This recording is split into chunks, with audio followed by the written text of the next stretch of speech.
آپ دیکھتے ہیں کہ دنیا میں انہیں بھی سزا دی گئی، انہیں کوڑے مارے گئے، انہیں مختلف تکلیفیں دی گئی، لیکن ان کا اجر یہ ہے کہ اللہ کے ہاں ان کی منزلت بہت بلند ہوئی۔ من کن تو مولا فہذا علی مولا، اور تم لوگوں نے بخن بخن کہہ کے، اور بہت سارے لوگوں نے اس چیز کو تسلیم نہیں کیا تھا، بہت ساروں نے اس چیز کو تسلیم کیا اور بہت ساروں نے کہا کہ ہمیں یاد نہیں ہے۔ پھر مولا کائنات نے چند لوگوں کے بارے میں سخت جملے بھی استعمال کیے، اور بعض نے کہا کہ مولا نے ان کے لیے بد دعا کی، اور اس کا یہ صلہ ہوا۔ پھر بعض لوگ مختلف بیماریوں میں مبتلا ہوئے، تو کچھ کو ایسی بیماری لگی جس میں برس کا بھی ذکر آیا ہے کہ وہ برس کی بیماری میں مبتلا ہوئے، پھر ساری زندگی اسی میں رہے۔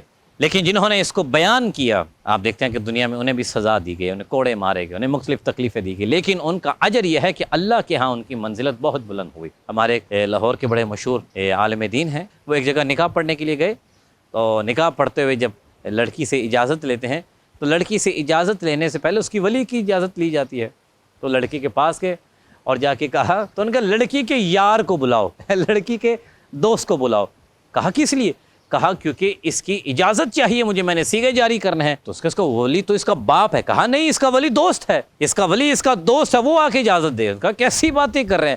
کہا عجیب منطق ہے تمہاری بھی، جب نبی نے کہا ہے علی تمہارا ولی ہے تو وہاں ولی کا معنی دوست کرتے ہو، اور جب اپنی بیٹی کی باری ہے تو یہاں پہ آپ حاکمیت کا معنی لے رہے ہیں۔